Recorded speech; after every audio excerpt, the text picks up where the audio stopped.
Bon dia, Yves Golair. Good evening to you. Good morning, good afternoon, wherever you are in the world. Welcome to another Fireside Chat. And this is our 39th, where I am in conversation with a member of the Order of Bards, Ovates and Druids. So just type in your name and let me know where you're from. I know there's a few people I can see there are a few viewers, but let's see who's here. Hi, Linda. I'm from Australia. Well done again for getting up so early. Anastasia from Australia as well. Okay. And Jamie from Ohio. Lovely to see you. Hi, Lisa. Hi, Greta. Ah, yes, that's a familiar name from Norway. Lovely. And Sue, great, Northamptonshire. Wet. It's been sunny and dry here in Ireland and not as hot as it is in the UK, but I'm really grateful for that. Hi, Ava from Belgium. Zane from California. Dean from Bedfordshire. Stephanie from Utah again. Lovely. Hi, Gina from Plymouth. Lovely to see you all. And Kat from British Columbia. Lovely. So you're also, and Pat from Ulster and New York, Sherry, Henrietta, Oklahoma. That's a great name. And Buckinghamshire, that's Jan. Lovely to see you. And Michael, that's from Oklahoma. Wonderful. So let me introduce somebody from Tandragee in Northern Ireland, County Armagh. Hi, Leslie. You're very, very welcome. So let me introduce to you tonight my guest for this evening, who comes from the other side of the world, and she has gotten up at 5. It's 5 a.m. where she is, and it's Trudy Richards from who's in Victoria. Trudy, you're so welcome. Thanks, Emma. It's lovely to be here with you. And I'm very grateful that you got up so early to be with us at the time. I hardly slept all night because I was worried about sleeping in, so I'm a little bit bug-eyed, but we'll be right. Well, I hope you can have a good sleep afterwards. You can go back to bed. Anyway, lovely to have you. And just for our viewers, just tell us where you are. I'm in Hillsville, which is in the Yarra Valley. It's about an hour east of Melbourne. Surrounded by beautiful mountains, beautiful forests of mountain ash trees. The Yarra River flows close by, and there's lots of wineries in the area as well. So quite a little bit touristy, but most of the time it's beautiful. Yeah. Mm-hmm. Oh, beautiful! So, in your summer, is it crazy and hot and fiery, or? It can be fiery. A few years ago, there was quite often in these wooded areas, there's the danger of bushfires. And over the years, there have been some that have come quite close to town, but none have actually gone through town that I'm aware of, which is good. Winters can be hottish, but not as bad as in the middle of Melbourne with all the concrete and that. Winters can be quite cold, and we are on the way to the snowfields. So winter traffic is often worse than summer traffic. So what's cold for you? What's cold for you? Cold for me? I mean, when you say cold, what does that mean? Cold's when it's about when it's about 5 or 6 degrees, that's cold. Okay, that's not bad. that's not too bad. Yeah, that's when I'm starting to really feel it. Up to then, just a couple of extra layers and I'm fine. I lived in Clifton Beach, it was just north of Cairns in the tropics for almost 4 years, and I found the hot a lot harder to deal with than the cold. Yeah. It's easier to warm up than it is to cool down. Absolutely. I find that too. Yeah. So, are you from where you're living right now? No, I was actually born in Leongatha in Victoria, which is in South Gippsland. But I've lived most of my life sort of on the outskirts of Melbourne. It was called Clarinda, which is sort of Clayton South for anyone who knows the Melbourne area. And as a child, it was a lot of market gardens and farms were still there. And where I used to go horse riding is now, I think it's a supermarket and a kindergarten and a car park. That's good memories of sort of country living in a way, but close to the facilities that cities have that they offer. And then I spent most of my adult life I've spent in the country, get out of Melbourne. I'm not a city girl at all. I like access to, just getting away, going up bush tracks and country roads and just seeing where you end up, exploring. Wonderful. What brought you to Druidry? I think I've always questioned things in my life. The meaning of life, that internal question, thinking that there's got to be something else. And then I explored, I did a flower essences course, which was really good, and tree essences, and explored a bit of, I was doing a tarot workshop weekend, and I got talking to one of the girls there, and we started up a monthly thing where we'd all get together and practice like intuitive writing and drawing and do past life readings on each other and things like that, which I found I was very good at. And then one day, this particular girl, she was a masseuse, and she was giving me some massage because I was having back trouble. And one day she just sort of stopped halfway through and said, you were a druid in a past life. And I was like, I went all tingly and funny, and I really resonated with that. And then I got home and I was a member of a book club, and they had catalogues that they sent out for the next lot of books. And there was a book in there, The Modern Druidess. By Cassandra Easton. Yeah. And so I ordered that, and it came like within a week it had arrived, and I think I read it in 2 days or something, and at the end of the book was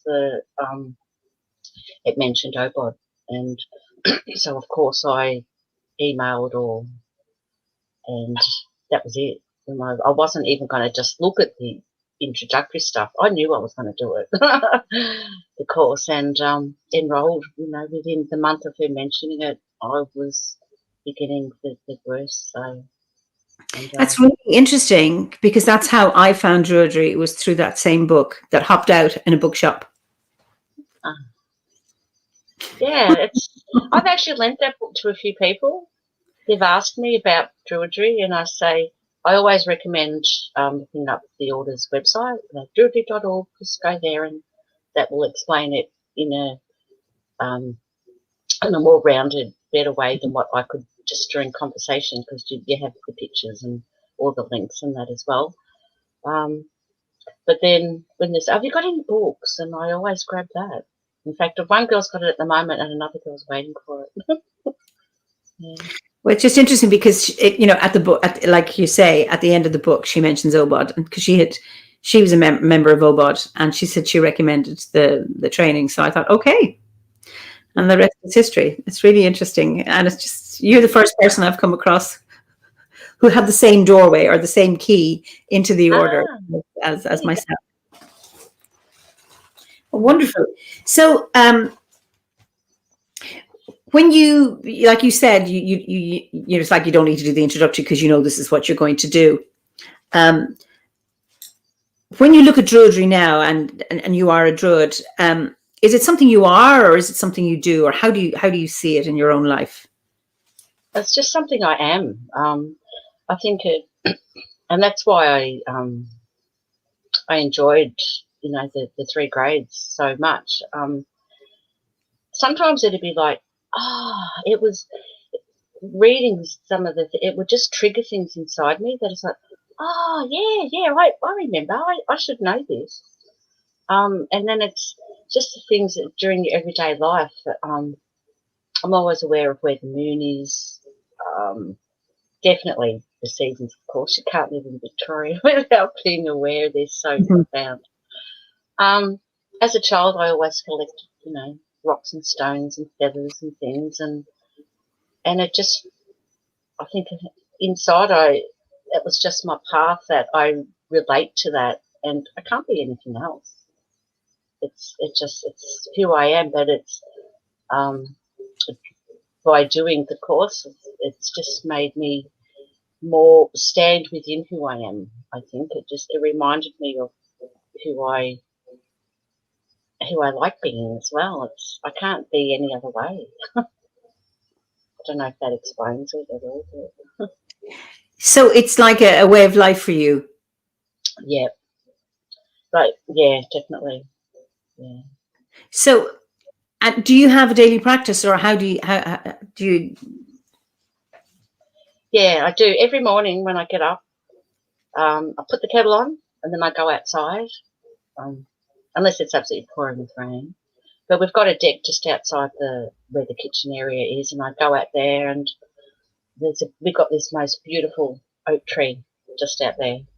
And so I go and stand on the deck overlooking the tree and say hello to the tree, and I just sort of turn around and look at the sky, and I do a little invocation to spirit, and then I 3 times I go around in a circle, and may there be peace to the east, peace to the north, peace to the west, peace to the south, peace throughout the whole world. And may there be truce in the east, may there be truce in the north, may there be truce in the west, may there be truce in the south, may there be truce throughout the whole world. May there be love and light in the east, may there be love and light in the north, may there be love and light in the west, may there be love and light in the south, may there be love and light throughout the whole world. And so it is. Thank you. And then I go inside and the kettle's boiled, and it just sets me up for my day.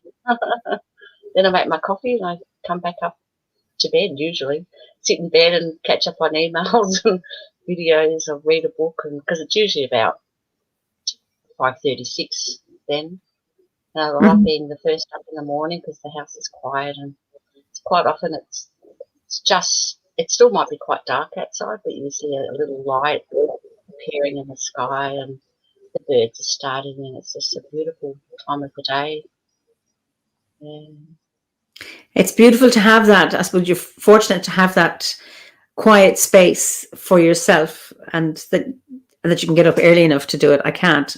Luckily, I live alone now, but to have that place, that centering, to start your day. Yeah. Sometimes I'm a little bit, if I've sort of had a really late night and I've slept in, and by the time I get up, there's others downstairs, and it's like, get away! I want to go and do my ritual. You'll see me, and so it's a private thing. I don't. I mean, they know what I do because I've told them. But it's my little private time with just me and spirit, I suppose. I just really feel that connection there in that quiet time. So you're a long time in the order, are you? I think it was about 2002 or something. Okay. I know my first assembly was, I think it was 2004, but I'd been in the order for a while.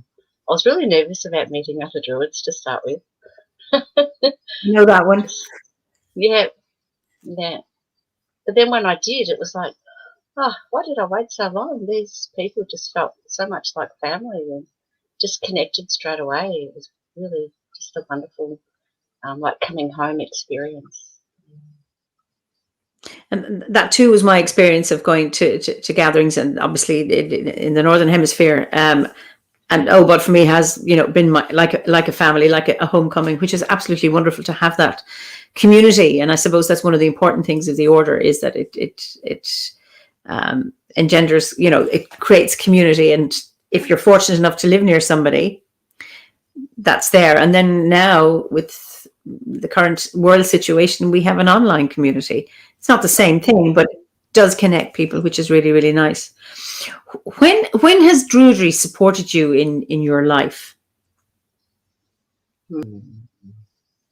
I think right from the beginning, I suppose. Just knowing that you can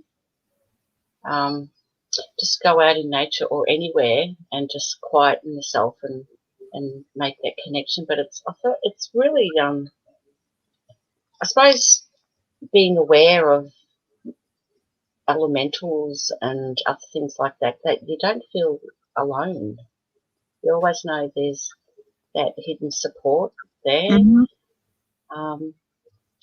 And just if you're feeling a bit stressed or whatever, just really calming down, finding 5 minutes doing a light body exercise helps you bring the centre and ground yourself again, and find where you are within the bigger universe, because everyone has a part to play, yeah. And just being able to ring other people within, not just the Melbourne Grove, who I'm a member of, but also the other people that around Australia who have met at assemblies and that are just so wonderful, and they're just a phone call or a message away. That's beautiful, beautiful. How do you honor your ancestors? Well, that's a good one. I think it's I'm sort of, it's like I'm aware that they're part of who I am. Mm-hmm. That they're, and it's not just a genetic DNA thing. It's experiences as well. My family's always been big on craft, like knitting and that, and my mother died about 11, 12 years ago, and we weren't really very close, but she did teach me how to knit when I was about 4 or 5, and I find when I'm knitting, which I do a lot, especially the last year, I really feel closer to Mum at that time when I'm knitting, and I think of her, and then my grandparents and my aunties, and that also knit and do crafty, but they do crochet, and I prefer to knit. But yeah, that's when I'm really thinking of them and where they've been and that's where I've come from. It's beautiful. How do you see yourself as a future ancestor? I'll be the one in the back of your head telling you, don't do that, or do that and you'll learn why you shouldn't have done it. Or I'll probably be a nagger. I don't know, little voice in the head. And it's in terms of now, when you know, as a druid, how do you see your responsibility as a future ancestor?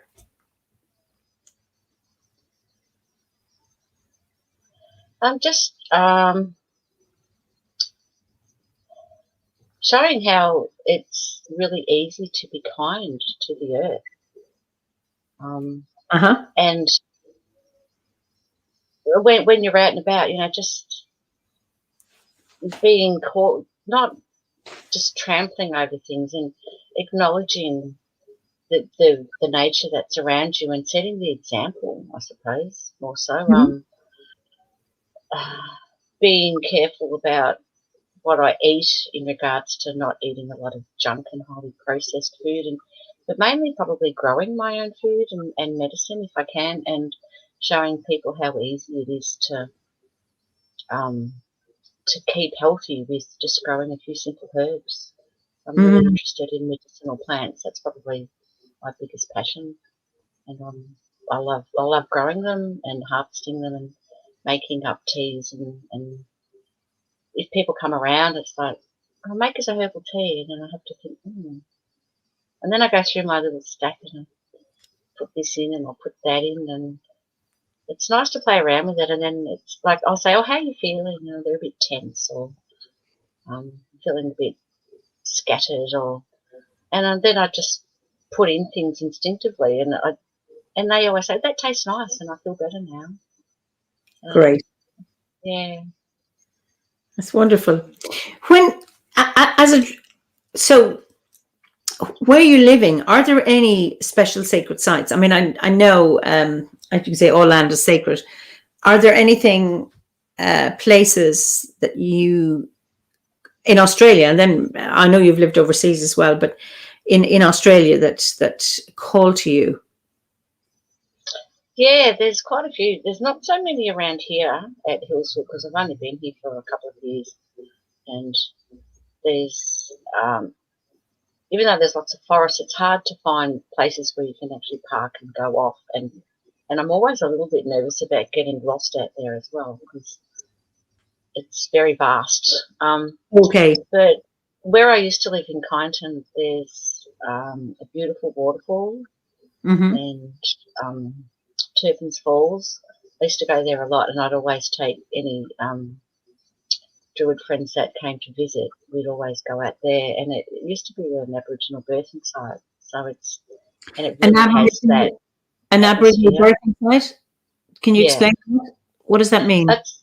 Well, it was where the women used to go when someone was, going to have or in labour, or the women would go there, and no men were allowed. It was just a sacred place for the women to give birth. With the waterfall and the beautiful pool underneath. So that's one place, and then Trentham Falls is another one that I really like. I think most of them do seem to have water and rocks. Yeah. Yeah, and I really love Hanging Rock, but there's no water there. But anyway. And there's a place I go to here at Maroondah Dam. I've tried a few different places, and that's the one that's quite close. And there's a lot of trees around there, but on the side, I can sort of go into the trees, and I've made my own little grove in there. Okay. And that feels really nice, and I do ritual in there. And sometimes I see people walking past, and they don't look my way because I know I'm protected as well while I'm there. I'm still finding more places here, but even just walking around the streets, and there's so many oak trees and ash and silver birches and everything around here. Everything just, if you can get away from where the people and the cars are and just sit somewhere, it always feels nice and supportive and nurturing. And I know you've travelled, you've been to this part of the world. Where was a special sacred site for you at this part of the world? I really liked, there's so many, really. I really love going to visit all the stone circles, and I think one of my favourites has been the Beltana Circle. Beltany Stone Circle in Donegal? Yeah. I've been there a few times now, and once there was probably about maybe 15 people there. And that was okay. We sort of wandered around and everyone went away. But the very first time I went there was only me and my friend Ellen. And that was really special because then you get time to, walk slowly around and, connect with each stone. So that place was really, really beautiful. And you can pick up the sense of ritual being done there in the past. And that reminds me of another favourite place with the Isle of Arran. Oh, in Scotland. Yeah. My friend Alan had a small yacht, and every summer him and a group of friends, they used to sort of go sailing together. And one year I was over there in the summer, escaping our winter, and I went with him on this trip around the Western Isles, the Arran Isle. What's that side called? Something coast of Scotland. Anyway, so we went to Arran, and of course I looked at the map and said, okay, we're going to visit this circle, Mockery Mall. And we on the boat we always take a couple of bikes so that you can pedal around the island. Lovely. And so I looked at it and thought, yeah, okay. We went into the little town and got a few supplies, like some drinks and a block of chocolate and a couple of sandwiches, and off we went. And we thought, we've got to go up that big hill, the Goat's Toe, I think it's called. And it's like, my bike only had 3 gears. I think. So anyway, quite often I had to get off the bike and push because it was just so steep and my legs were not the best. So when we finally got up there, and, all downhill all the other side, which was wonderful, and we found the circle, and it was just because you go up a farm track and there's quite a few circles there, so you come across the first one and it's like, wow, that's great, and have a bit of a wander around, and then we sat within one and had a picnic lunch, and we were there probably for about 2 hours. It was just amazing. I did a meditation and I could just see all the people dancing around and like doing a summer solstice ritual. It was just really beautiful. And then we thought, we better head back. And thought, I don't want to go up that hill to go back. And then Alan said, oh, it's an island, you know. What about if, because we're already on the coast, we'll just pedal around the outside, you know. It won't take long. It's pretty flat down where we were.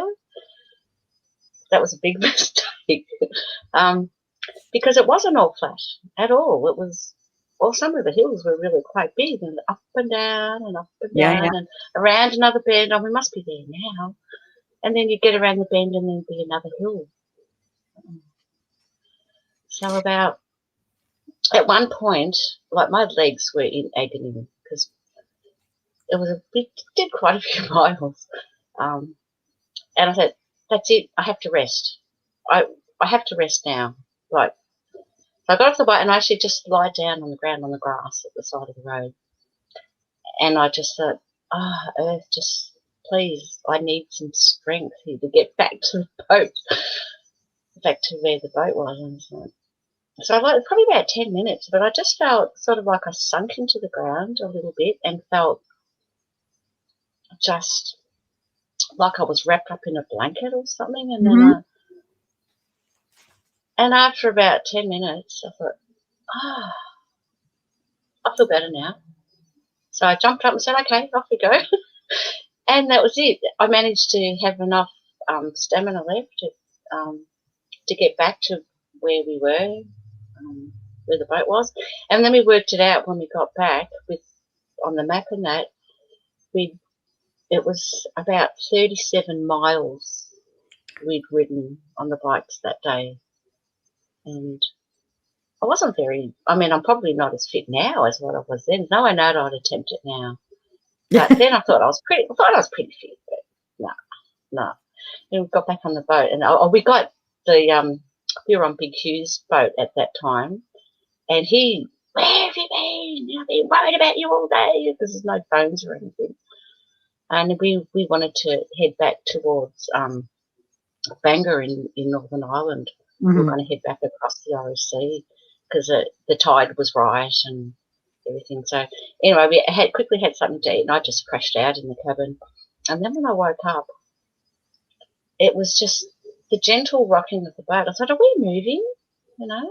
So I went out and the full moon was just up in the sky above. So, and the sea was a beautiful velvety black. It was just so smooth, and we were gently sailing across. And I think that's why I thought, are we moving? Because he turned the motor off because it was just enough of a breeze that we were just gently sailing across the water, and it was just magical. Beautiful. Yeah. I was a bit sore for a few days after that, though. I have an e-bike. I like cycling, and where I live is very hilly, but I have an e-bike. So I'm very grateful for that. And I'm getting fitter and fitter and fitter and using less and less power because you have to still cycle. It's enhanced cycling. I recommend it. There's a question. I'd like one of them. Yeah, absolutely. Cheryl says it's a beautiful story. Thank you for that. And thank you for the story, Trudy. I just love that description of the sea as velvet. Beautiful. There's a question here from Gabriella. And I mean, it's an interesting one. Do people bring gifts to sacred sites when visiting? Is that something you do? Or if you do, what kind of gifts do you bring? I always collect, if I'm walking along the beach or through a forest or, I'm a stone girl. I've got boxes of stones I've picked up over the years and every now and then I think, I shouldn't keep all them. But I go through and think, no, they want to stay with me. But sometimes I'll put some in my pocket if I'm going for a walk and then they're the ones I gift back in different places. But sometimes I'll put things in my pocket specifically, like if we're going somewhere like with the Melbourne Grove and, offer a gift to the spirit of place, sometimes I come home with it again. I've forgotten to gift it. But other times I hear that voice, don't forget to, some places love it and some places like, nah, take your stuff with you. We've got enough stones here. You sort of hear that. It's an interesting one because I visited places and I see, bits of night lights and things, and things that actually, become litter at some point. And what I like to do is sing. And that, I see that as a gift, or my breath is a gift to a tree or something. If it's just, I'd be interested to see what other people do. Our viewers, what's your view on bringing gifts to sacred sites? Because is that, I think it's important that we come with thanks and gratitude rather than always about going to get something and to take away. But it's what you give that. Poppy says, I always find Amazon stones. What are Amazon stones? Now, Poppy, you're in Greece, I think. I sometimes look for a stone or a feather which is nearby the place I'm giving thanks to my ancestors. Okay. I take oats. Yeah, that's kind of an Irish thing as well. Oh, not Amazon. Amazing. A lovely typo. I love that. I collect quartz sometimes, so it's fun and brings me with. So I'm actually, I'm interested in hearing what people bring as a gift, or do you give a gift to a sacred site? That I think is an interesting one. How you give thanks to or express appreciation to a site. Sage, for me, each day and site are different. So often it's by intuition. Yep, exactly. Yeah, so sometimes you're compelled to give something and sometimes you're not. I do like, because I love shells as well. If I'm going somewhere like in the middle of a forest or up a mountain that's really inland, I love to gift a shell from the sea, because it's different. It's like, it's not something that's there, even though the place might have been an inland sea years ago, maybe. And then I sort of think, if someone's walking, comes here, and they think, oh, how did that shell get here? That's amazing. What's a shell doing so far from the sea? Because I gifted it. And then Zane says, I've left. It's interesting because you think, oh my God, Trudy's been here, that we all know now. If you find a shell anywhere in Australia, she's been. Zane says, I've left various stones and crystals, but mostly I sing or recite the Druid's prayer in Irish. Absolutely. I think that is wonderful. I brought oats, walnuts, seeds, anything totally consumable by the local wildlife. I think that's a very good thing too, that it's not permanent. I know with plants, when harvesting, we are supposed to leave some strings of own hair. That land is a personal gift from a human to nature before picking them out. I do that if I was picking herbs. I would leave, I have plenty to spare. I would leave some of my hair or my breath. In Thailand, they make amazing flower boats to float in the rivers and offering. Oh yes, I've seen them in Thailand. Absolutely exquisite. I found a heart-shaped stone on a beach in Wales and thanked the land and accepted the love. I think it's wonderful, when you're walking on a beach and there's, among all these stones, one pops out that you managed to see it at the time, and it's a gift. A verbal prayer of thanks, absolutely, yeah, that leaves no trace either. So just an interesting one. Are you a mystic or a magician, Trudy? I don't know, probably a combination. A mystic. I don't know, how would you really define, what's the difference between a mystic and a magician, really? Like,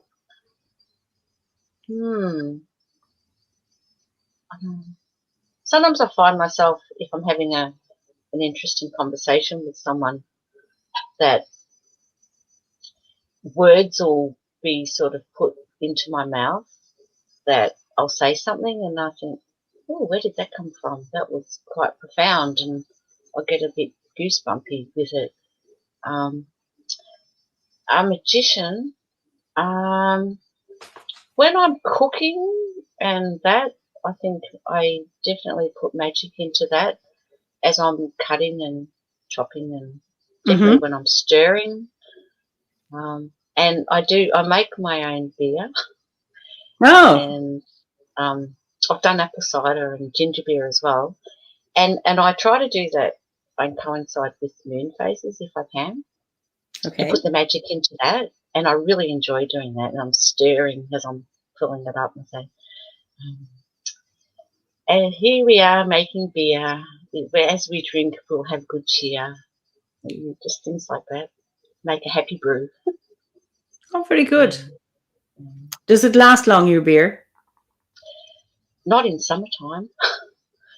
There's a hot day, drink it more. And plus, if friends come around, that they all say, "Oh, I don't like homebrew. I don't like homebrew." And I say, "Well, try mine, but I hope you don't like it either, because yes, if I'm sharing it with everyone, there's less for me." But I also make it to share as well. yeah. It's just a bit of a running joke that we have. That's like, "Oh no, I don't like homebrew. We better not try it then." But they usually say, "Oh, that's not a bad drop. That's pretty good." The apple cider is a really big hit. One of my housemates, he's often, "You got any cider there, Drew?" No, you'd have to wait for the next brew. And then you've got to store it as well. It's like you can't make too much because, like, I haven't got the room to store it. I haven't got a cellar or anything where I can have. Well, that's what I made last year. But I really want to get it. I want to have a try at making mead. That's the thing I really want yes. to go at. I've made it a few times with the help of a friend, and I have bees, but I tend not to harvest. I feel I keep them as pollinators rather than as suppliers of honey. But I had intended to take some in the spring, so like their leftover winter stuff, knowing that that they would be continuing to have food, but I didn't get around to it. Who is it? This is Gabriella. This is she says probably that's what Taliesin sipped from the cauldron beer, and Corridon was upset because he was underage. It's really satisfying doing your own. Yeah. It is. I don't like beer. Mead is lovely, and Chouchan, which is it comes from Brittany, so it's either an apple mead or a honey beer or a honey cider, and it's absolutely lovely. So I am partial to mead. Yeah. So I have to find some really old recipes of ancient. We grew some hops, so I've got a big bag full of hops ready to have a go at making something with, and I've got a lot of mugwort as well. Apparently they used to make beer out of mugwort. Oh, really? It's a bitter. I'll have to find that recipe. Yeah, because it's a bitter that would make it would make a good beer. Except I don't like beer, but anyway. But I'm still interested in the fact that you make it. What would you say has been your greatest achievement? Probably rearing 2 beautiful boys, mostly by myself. And they're young adults now, or they're not so young. They're 33 and 35 now. But seeing them grow up and be independent and live their own lives and allowing them to live their lives. Like there's so many things like, I don't like that girlfriend, or don't live there, or you just have to be quiet and just allow them to live their life and make their own mistakes. That's probably the hardest thing, just allowing them to make mistakes without interfering.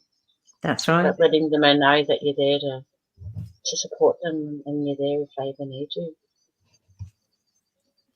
Absolutely. So, what's the most reckless thing you've done?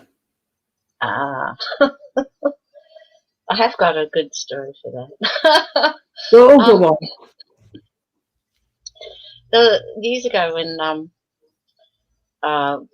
we used to be into motorbikes a fair bit, and actually the father of my 2 boys, he was really into motorbikes a lot. He's not now, but we used to have lots of bikes, and we used to go on rides with other people, like a group of friends would go on rides. But anyway, one year, every year around about Christmas time, it was at the Motorcycle Riders Association in Australia.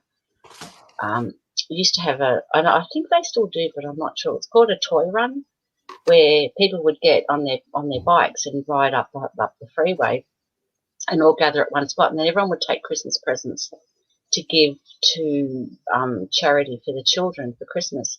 So you'd see all these people riding along the highway with big teddy bears strapped to their backs, and all these big bikies with teddy bears, and that was really funny.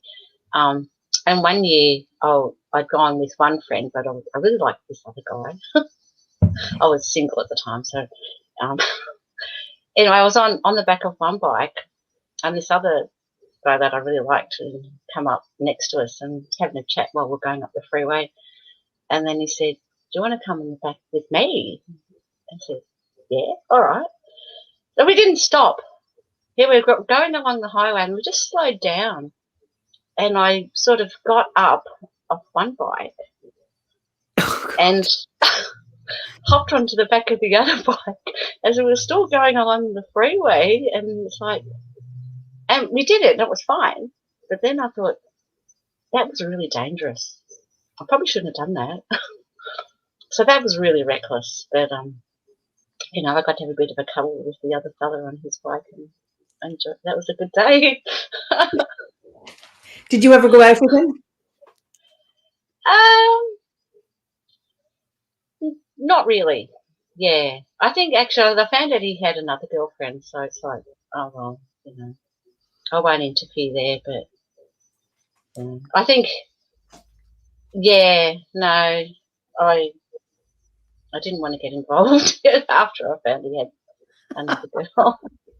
But I never forgot about the thrill of jumping from one bike to the other, and then everyone said, "That was mad. You should, you know, what if the bikes had come apart too far and I was sort of stepping over and didn't make it, or they'd actually bumped, you know, foot pegs got stuck or something, and we could have had a stack in the middle of the freeway." But anyway, we survived. The question could be, this is from Gabriella, are you a magician, a mystic, or an acrobat? Definitely not an acrobat, not anymore. I was a lot more agile when I was younger. Maybe I was an acrobat then. What's the biggest challenge you've ever overcome? I think I've shifted house quite a few times, and I have moved from one area completely to another one where I didn't really know anyone. Like when I moved up to Cairns, to Clifton Beach, the only person I knew up there was my brother. And so that's a challenge, moving into a new place and starting a new job. I had a job at Cairns Hospital, and not knowing a soul. But then I did make some friends quite quickly, and I'm still in touch with some of them, even though I've moved back to Victoria. So that's just getting out of your comfort zone and not being scared to be by yourself. Yeah. And then moving back to Victoria as well. Such a long drive all the way up. I drove from Victoria. I had my car, a little station wagon, and a trailer, and that was it.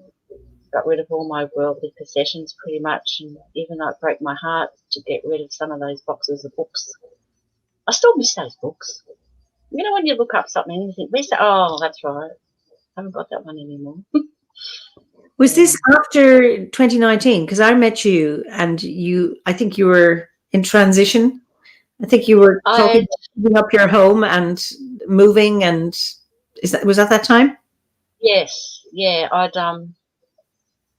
What was January? I'd just driven back from Cairns. That's right.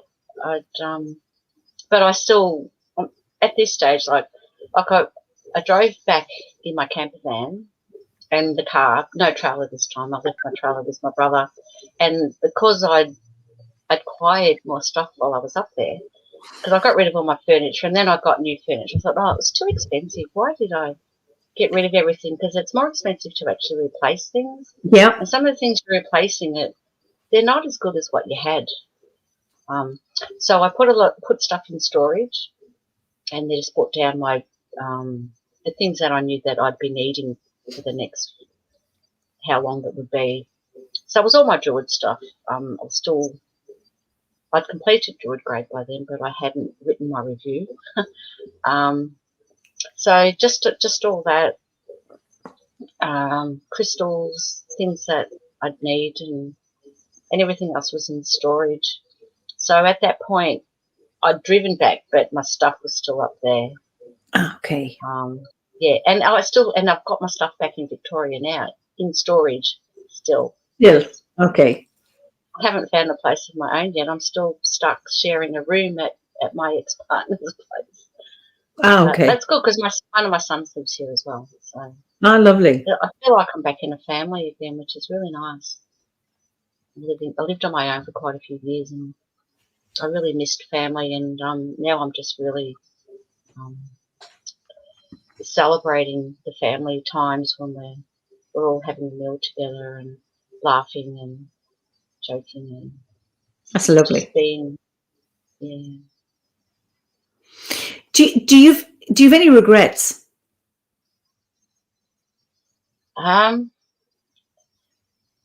Yes and no. Right.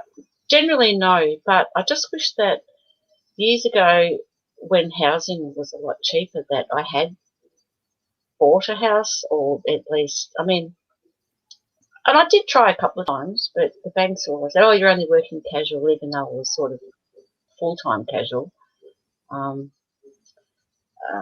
And I never had enough of a deposit. Yeah. So then I just sort of gave up on the idea, and I spent all my money travelling overseas, which has also been wonderful. I definitely don't regret any of that. It's just a little bit unsettling now, knowing that I don't know where I'm going to be living in the future, because I don't have a stability of my own home. And that's a bit scary at times, because where I'm living, he's building this still. It's all out of recycled materials. It's a great place, but his idea here is to give it back to the community as a place for meetings, workshops, okay, gatherings, for people to show art. And so I won't be able to live here after a few more months when he's finished. I don't know what I'm going to do, because rentals are too expensive now. I'll have to get into another share house, or, hopefully win Taps Lotto. So living with a lot of uncertainty. Yeah, I don't really enjoy the uncertainty of it, but then I try not to worry about it either. And then just trust that, I've always managed to be in the right place at the right time, even if at the time you don't think so, because you might be having experiences that are challenging. Yeah. But when you've come through that and you look back, you think, well, that was tough, but gee, I learned a lot, and I wouldn't change that, because your path it leads you to where you're meant to be. And that's good times and bad times, because it's all learning, it's all experience. There's a comment from Leo: solidarity in uncertainty, Trudy, which is really sweet. Thank you. That's a good one. Thank you, Leo. Thank you. When you say you learned a lot about all of this, what would you say has been the biggest learning you've had from living the way you do?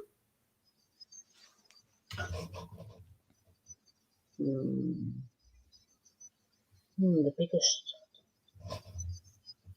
I suppose because I wouldn't say I'm a hoarder, but I like things around me that have meaning. And then because I've shifted so many times, I've ended up with a lot of stuff, and I think I needed to be a lot more discerning about what was actually really more important to keep, and not something just because I like it, but more something because it has sentimental value, or brings back really important memories that I think help me be who I am. So just not allowing myself to be surrounded by clutter, which sounds really weird, because I'm basically living out of my bedroom and I can't fit anything else in here, and it's very cluttered. You can't see how bad it is, luckily.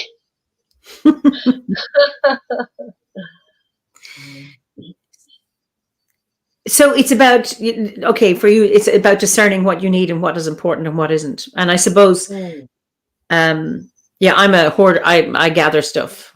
It just comes. It mobs me, and I don't like throwing things out because I'm always worried they're going to landfill. So my house becomes a landfill. But that moving keeps you more disciplined, doesn't it? Yeah, it has to in a way, because if you don't unpack everything straight away, you're just carting around boxes of unopened stuff from house to house. That And when becomes you finally open, you've packed it thinking, oh, yeah, I need that. And when you finally unpack it, because when I moved up to Cairns, there was a couple of things I didn't unpack because there was nowhere to put it. And then you think, God, I've been carting this stuff around the country for years, and it's, what good is it really? You know, unless it's something that's, I like collecting things from auction to get some really good bargains and they're a one-off. But if it's just some bowls, that just cheap bowls from, Kmart or something, they're easily replaced. So being more discerning about what matters and what is a one-off thing that you can't replicate with anything else. But not having too much, because it does drag you down, the weight of carrying all this stuff around everywhere. But I know I was told when I got rid of all my stuff I would feel so much better, but I didn't, because I thought, I wish I hadn't thrown that out. Gabriella has a question. She says there is a difference between hoarding and curating a personal collection. And that is a really interesting one. Yeah. Yeah, and I get that. I suppose what I have is books.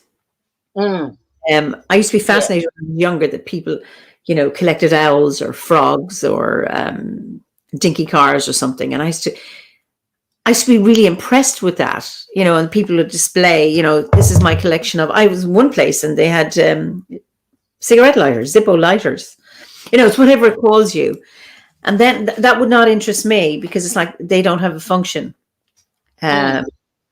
Where my books do. But then I always think, well, keep that. I must have been in a past life in a war situation. It was like, keep that. You never know when you might need it. And I have found that when I've thrown something out, the next day I've needed it. Yes. It could have been nail a particular or screw a particular length or whatever it is. Say, oh, I've done enough of that. So I do it with great. And my friends, are after. If there's anyone watching this who kind of go, Eimear, they like to get me to get rid of stuff, and it's like, ooh, very, very hard. Because usually when you've got rid of something, that's when, within a short time, you need it. Yeah. Yeah. Somebody has asked a question. What are your talents, Trudy? My talents? Yes. Gee.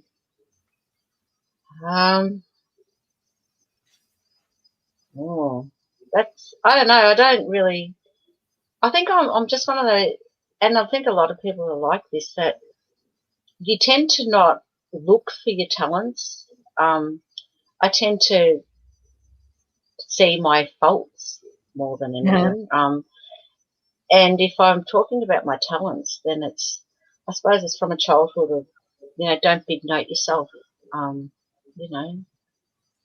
We weren't encouraged to think about what was good about ourselves. So that's a tough one to answer. Yeah. That's how I was brought up too, but I think it's really, really important to recognize your talents. You write poetry, don't you? You're a herbalist. Yeah. Oh, I am getting pretty good with intuitively picking out herbs for people. Okay, I've just thought of one. I am pretty good at bringing calm into situations. If there's a room of people who are pretty stressed, I can just go in there and just sit down quietly and bring people back into a sense of calmness. But, and I'm mentioning that because someone else told me that I do that. It's not something that I would have thought, oh, this is what I do. I could look at that. I'll calm people down. That was told to me by someone else, that they said you really do that. And the situation was that there was this girl, this she was an Irish girl actually, and she was going out with the son of a family that I was very close to when I lived in Trentham, and they were going to get married, and she was over here, and then she got sick, and she had like this massive migraine, and within a week she died, and it was really, really sad. It was just such a shock for everyone. And her mother came out from Ireland, for the funeral and to try and find out what went on. And I used to go to the farm. I was going there every day to help make cups of tea because it was a really big family. There was like 9 children and their partners and great grandchildren, and I was helping make cups of tea and just being there. And then on the 4th day, I thought, I'm not going to go out there today. I'll just leave the family some space. I didn't want to be in their way. And then at about 10 o'clock in the morning, I knocked on the door, and it was Madeline, one of the daughters, and she said, Trude, can you come out to the farm? Because when you're there, we just feel a lot more calmer and a bit more at peace with this. So can you come out? And it made me feel really good. Yeah. I thought, yeah, I'll definitely come out. And yeah.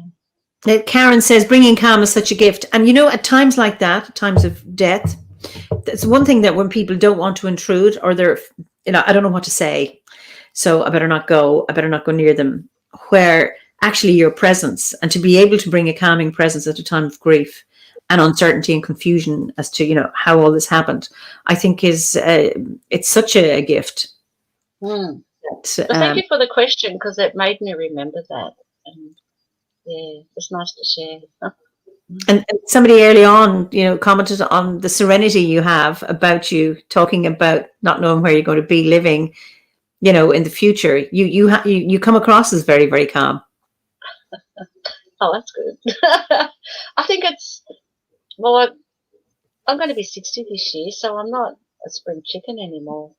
And I think I accept that I am on a path, and I chose this path before I incarnated into this body, because I'm an old soul and I've lived many lives, and it's just accepting that I'll be looked after. I'll be fine. I've got this far in my life, and I've had times before when I've had to shift because of the place I was renting got sold and not knowing where I'm going to be. But now I just trust that it's all going to work out. But that is a big thing to come to that and just be in acceptance without worrying, because worrying is not going to get me anywhere.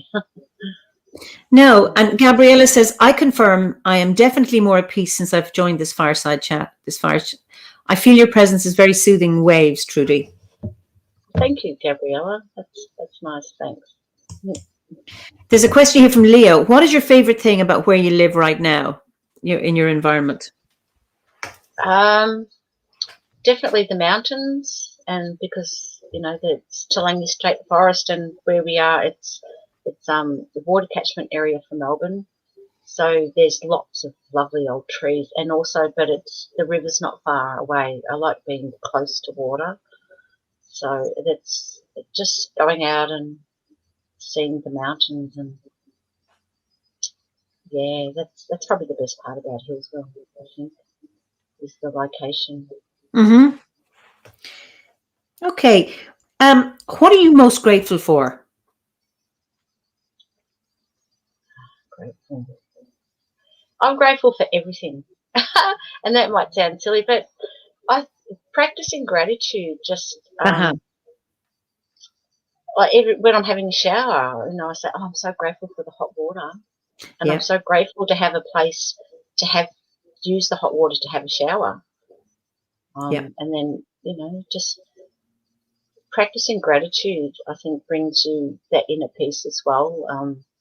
Because I might not know where I'm going to be in a few months, but at least I have a home now, and I'm so lucky compared to many people in the world.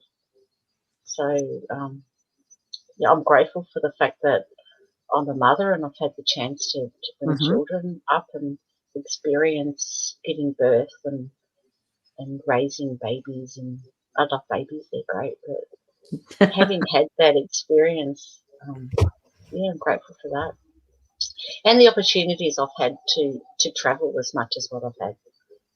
Yeah. Didn't realise I'd travelled as much until now. The opportunity is not there to go overseas again in the foreseeable future. So I'm grateful for my memories and all my photos and the friendships that I've made when I've travelled. Mm-hmm. Yeah. Zane says you'll receive and send joy wherever you live, Trudy. Thanks, Zane. Yay.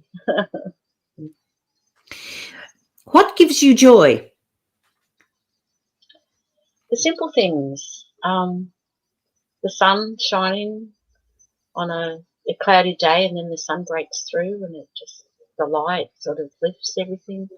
But then also when you haven't had rain for a few weeks, and then it starts to rain, and just the smell in the air, it's a happy, joyful smell of freshness and rejuvenation.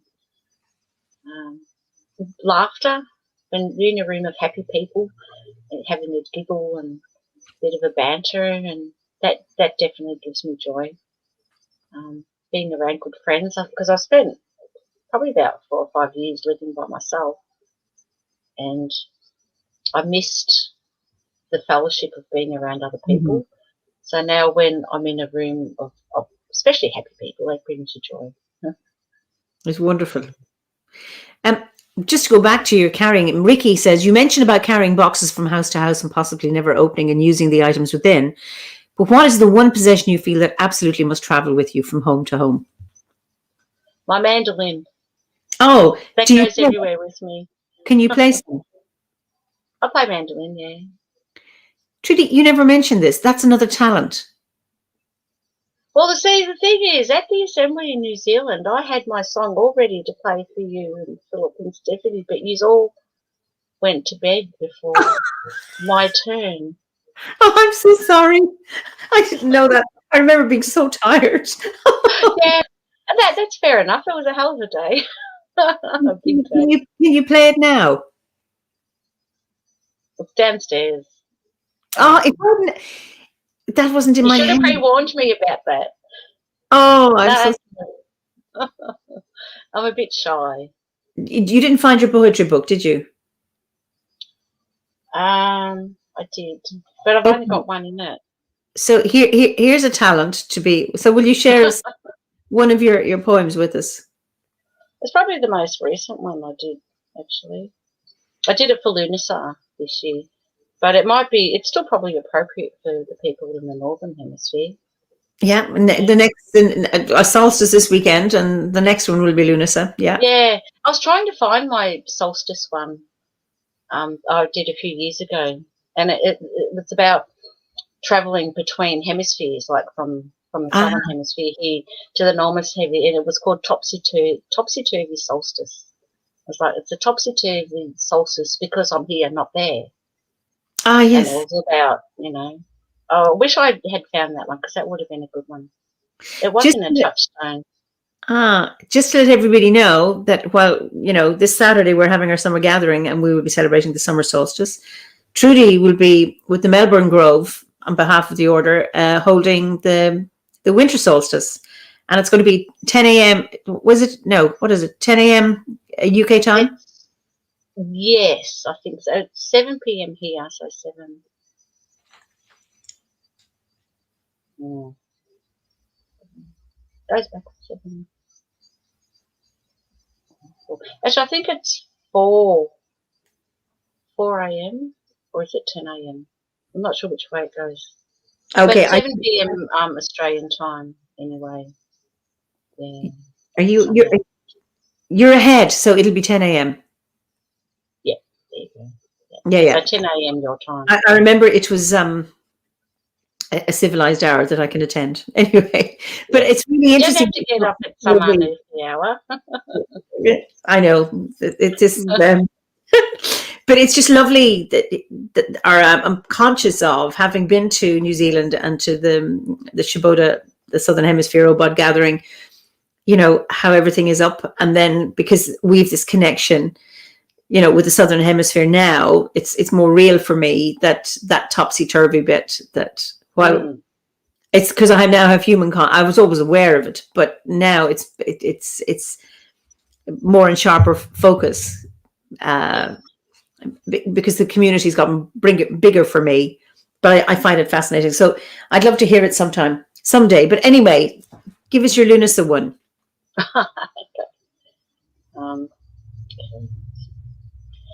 Seeds are sown, cuttings planted, watered in while words chanted. Power of earth, fire, water and air, and now the harvest for all to share. Filled with life, filled with light, nourished by love, I take a bite. The summer's harvest reminds us all to listen close and heed the call. Defend the earth, defend the trees, defend the rivers, birds and bees. The land and I, we are one, as I stand beneath the shining sun. I give thanks for food and thanks for water and thanks for knowing I am Gaia's daughter. Oh, I love that. I am Gaia's daughter. That is really, really lovely. It's beautiful. Thank you. So this is Poppy from Greece. Trudy probably has many talents. I think she should do a mind map of her talents. I think that's absolutely. So people are saying thank you. Wonderful poem. Really, really nice. So I think start the mind map. But yeah, that's a good idea. Thank you for that idea. Yeah. It's amazing the suggestions that come from our viewers, and also the questions that can help the conversation. I think it's really lovely. Really, really appreciate the engagement, or the level of engagement with our viewers. One concern you have about the modern world? Oh, just the destruction of the environment. How the trees are just logged for nothing, pretty much. And that's really in your face around here, because we have the Toolenga State Forest, but they do log areas of it. And if they were just going in and just, taking out a few trees, one here, one there, whatever, and being careful, well, that's not as bad as just going in and just totally destroying everything. And I can't stand that. That makes me feel sick. As the log trucks go past our house, as they come down the mountain, and I'm probably naughty, but as I see them, I say, "You horrible truck driver, you're not going to sleep very well tonight for doing what you do." So, it's not cursing them or anything. It's just, I wouldn't do that, of course. No, it's just discontent at the senselessness of it. They can. I know we need wood in it, but do it from plantation stuff. Leave the wild stuff alone now. We've destroyed too many of the ancient forests of Earth, and that's one thing that really gets me angry. Hopefully that'll change soon. We have the same issue here, that like 6% of Ireland is forested, and mostly as probably is plantation, and it's a Sitka spruce, which is not a native species, and it's it's grown for timber, and just a very, I think, short-sighted approach to planting trees, which is really, really unfortunate. It causes me a lot of upset, and I've no more room in my garden. I've no more space to plant a tree, just none. And if I had land, if I could buy land, that's what I'd do. I would plant trees, and not for me, for the future. And it's always amazed me, if I walk on, large estates here, and you see trees that are a few hundred years old, and how those people who planted them knew they would never see them, but they were done for the future. And I think, what a gift to be able to give to the future, to plant trees now with no need for profit, just saying I'm planting trees for the future, for future generations. I think is such a gift. Unfortunately, those with the power don't allow that to happen, which is such a pity. Mm. And I did notice that when I was in Ireland. I wanted to find an old forest to go walking through, and there wasn't any. And I felt sad. There are a few. There's in, I don't know if you went to Killarney National Park. No. Okay, that's in Killarney and Kerry. And Yep. There's Rinadina Woods, and that is an ancient yew forest. Mm. And it's one of 3 surviving yew forests in Europe. Now, it's a very small one, but it is there. It's not very well known. Somebody told me about it, and I hadn't known about it, because when, say, the tourist board talk about Killarney, they talk about this. Now, you'd love Turk Waterfall. It's beautiful. And it's actually, it's a temperate rainforest. So it's just across the road from Killarney National Park. And there's the Lakes of Killarney. Absolutely incredible, beautiful spot, full of tourists, but I know why it's full of tourists. And also there's an abbey, a ruined abbey in Killarney, the national park, and in the cloister is a yew tree. It's an old yew tree, and it was and I remember first time visiting this tree. They were restoring or doing some restoration work on the abbey, and it was surrounded by metal railing, and you couldn't actually get to the tree. And I remember thinking, oh, this is so sad, and talking to the tree, this is really, really tough. It's almost like you're in a prison. And I remember walking away when I left the abbey, and I looked back, and there was the canopy of the yew tree towering over. And it was like, no, I'm not trapped. Look at me. You're just looking at the trunk. But I have this freedom. I'm, free to the sky, and I will endure.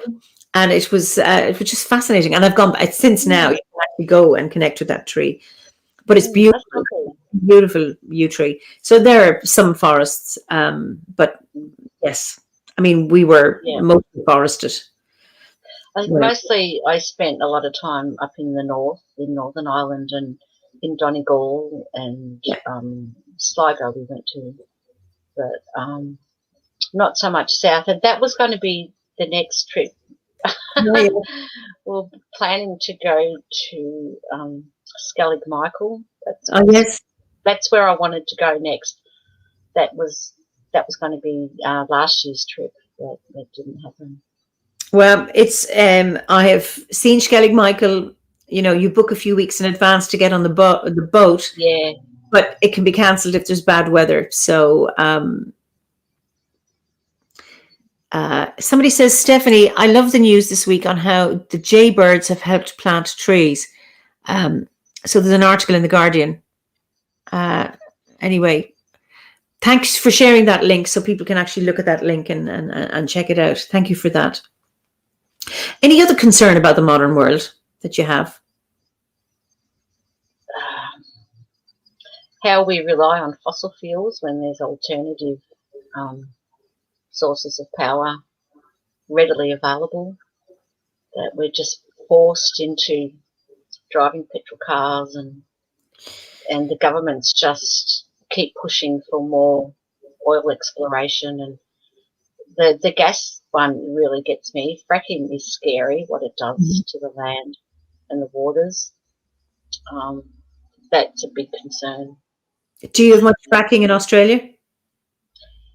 Apparently, yes. Yeah, I've got a sticker on my car, no more fracking or something. Especially up in the Northern Territory and far north Queensland, where there's not as many towns and people, but so they think they can just go and do whatever they like, and no one's going to stop them.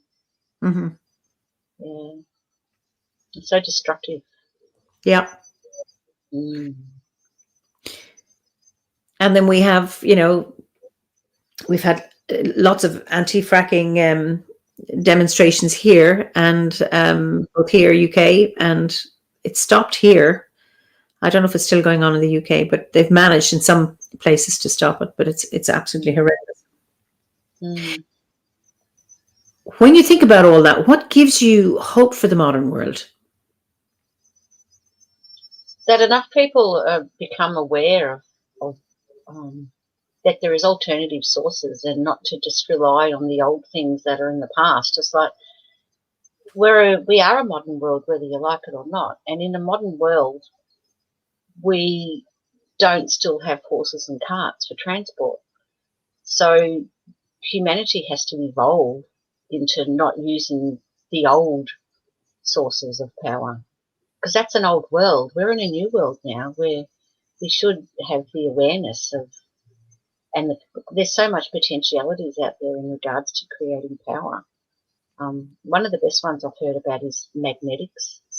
You get, two big magnets that repel each other, backwards and forwards, generates power that can be stored and then used. And the only thing that wears out with them is the bearings, with the magnetics going back and forth. That's a very cheap alternative source of power that's already been explored. I haven't heard of it. That's really interesting. Yeah. Gabriella says, how would you imagine the future if it were to go as in your heart? I suppose that's kind of touching on that a little bit, but yeah. Just a beautiful world where there's peace, because people have remembered that we're all humans and we're all part of the family of humanity, and we're all given different lives and different bodies each time for our soul to grow. And it's not the appearance of the person, it's the soul inside the person. So the future world is where people have remembered their inner divinity, and so honour each other, and within that honour the earth, because we're all connected. Earth supports us. We need to honour earth. She provides all our food, all our medicine, materials to make houses and for clothing. If we honour earth and she honours us, there's a beautiful balance. And that's my future world. That's the golden age that I want to be a part of. Mm-hmm. Abundance for all, no greed. Yeah. No cruelty.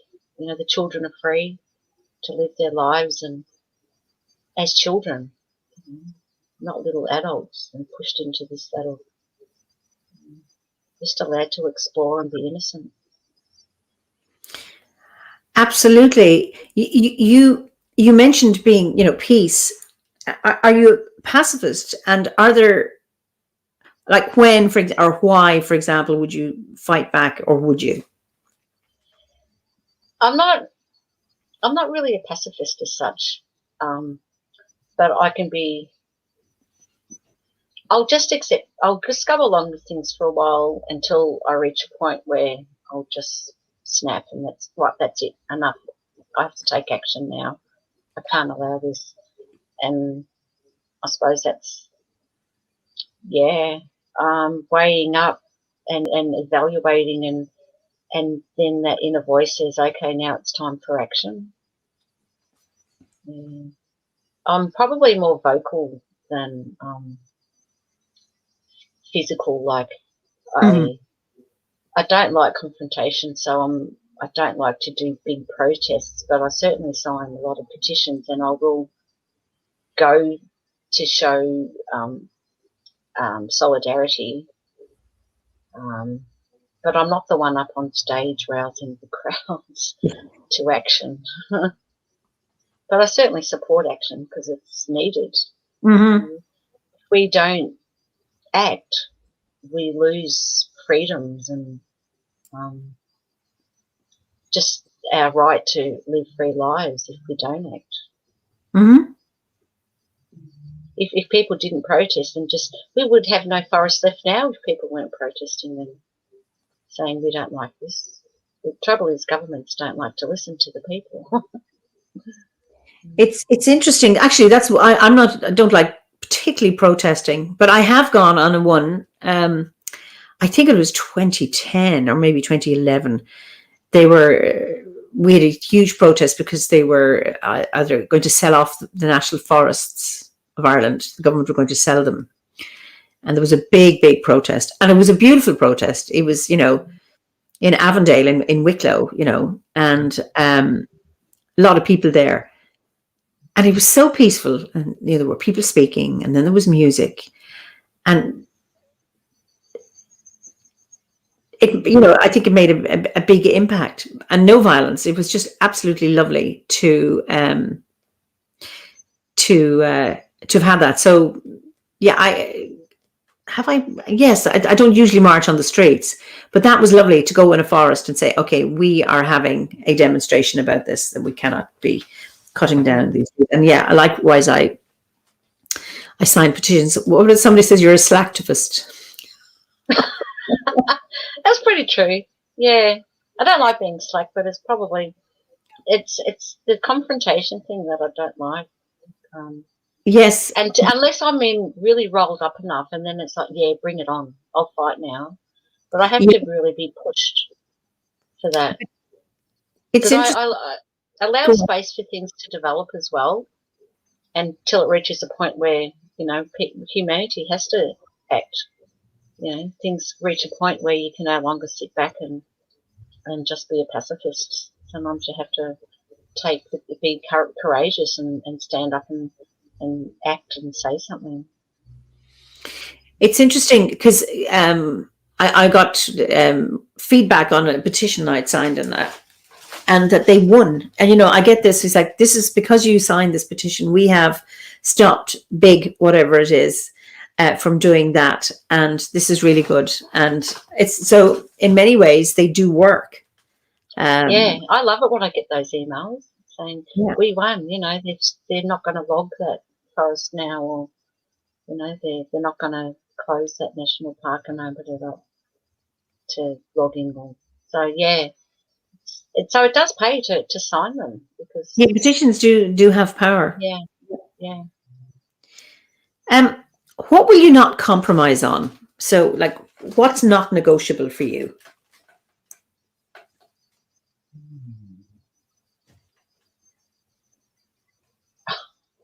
I don't know. I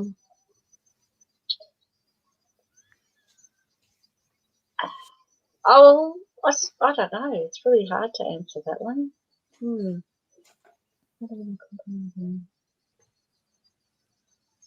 I suppose good quality food. If I haven't got a lot of money to buy shopping, I wouldn't just go and buy the cheap crap. I would be discerning about buying less of better quality, and then because I have a veggie pack I buy anyway, so not like I was driving along and there was like the fish and chip shop there and McDonald's there and a health food shop there. Actually, it might be a toss-up between the fish and chip shop and the health food shop, but I'd never go to McDonald's. So you can be wrong. Fish and yeah, so yeah, I wouldn't put crap into my body just for the sake of saving a few dollars. Yeah. I don't know if that answers that. Yeah, well, I mean, everybody has something, I think, that they won't negotiate on, and it's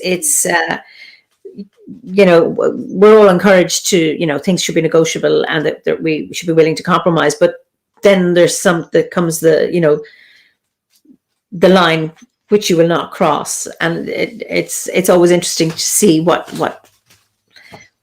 is that line for various people. Yeah.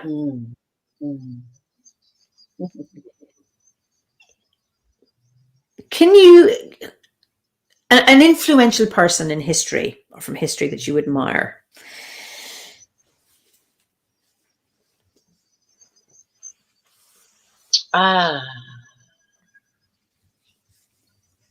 Not really anyone, I don't think.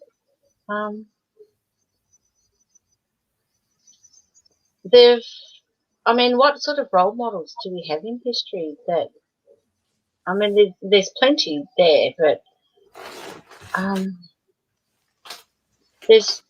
can't think of anyone to mind. I can only think of people who I don't admire at the moment. Or even maybe not in history, but people now that you admire, maybe writers or public figures, or I've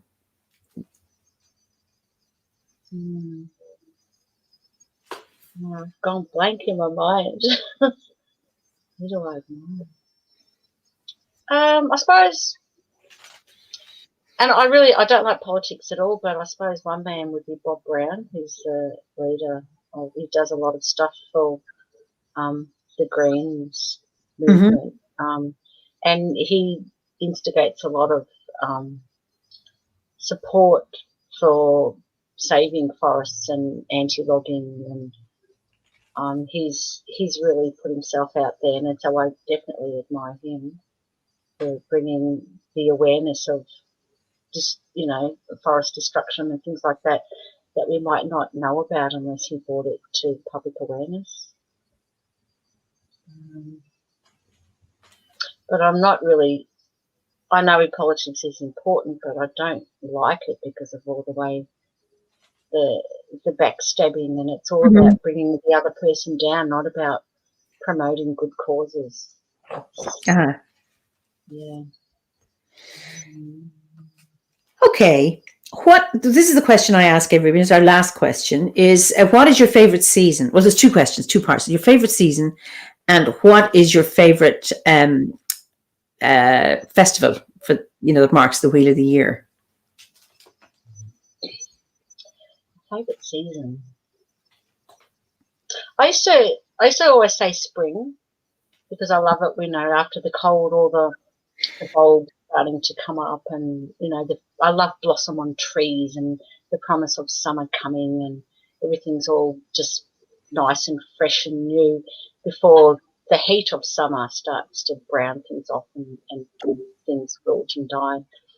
But I also really love autumn with the changing colours, and there's things about winter that I love, with if you got a real heavy frost and you come outside and the lawn's all frosty, but the sun's shining, and as you walk past, all the little rainbows sparkle through. Beautiful, yes. Absolutely beautiful to see. And then it'll be cold. The air's really cold, but the skies are beautiful, clear blue, and the smell of freshness in the air. I really love that. And then in summer, I like going to the beach and swimming in the water. And so I love all the seasons. And now I can't really pick one. They all have their own. They all have something. Yeah. So they do. Which one do I like? Yeah. Again, I love them all, but I suppose the most significant one that I had a few years ago, it was Imolc, and there's a place the Melbourne Grove goes to. We call it Bridget's Well, and it's a natural spring that bubbles up in within the Dandenong Ranges mountain forest, beautiful area. So we get up really early, we're there at 5 or 6 in the morning, and it's quite often it'll be foggy. It's cold, but there's something about being there. And the best one, there was only 3 of us. There was Elkie White and Joe and me, and we started in the dark, and then we did the rite, and then we did it like a meditation. Elkie guided us through meditation, and then all of a sudden it was light, and we'd lost 2 hours, and I don't know what happened, but we all went on a journey together, and I've never forgotten it. It was really, really significant. So, and again, I suppose it's the light starting to really not overpower, but it's getting stronger than the dark, and it's the promise of life ahead that we celebrate then, and that's probably my favourite. That's beautiful, absolutely beautiful. Well, you've been an absolutely wonderful guest, Trudy, exuding calm, as people said, and thank you so much for joining me. So I'm going to take you out, but not take you out. That sounds like, you know what I mean, but hang on. What I'm say goodbye to everybody. So Thank you very much for having me. so much. Eimear. Thank you so much. Thank you. Lovely. Well, thank you all for coming and your comments this evening. Trudy and I will read your comments. There's so many not to be able to respond to as they're happening. So we're having our First Line summer gathering online on Saturday, this Saturday. We start at 10 a.m. and we have 3 wonderful speakers. We have Ronald Hutton and we have John Matthews and we have Penny Billington. And then in the afternoon at 3:30, we have our summer solstice ceremony. And then in the evening, we have our Eisteddfod. So I hope you can join us, if not for all of it, because depending on where you are in the world, but hopefully within that time frame, there's something for everybody wherever you are. So I look forward to seeing you, and I look forward to seeing you next week for another Fireside Chat. And thank you all for being here. So, slán go fóill.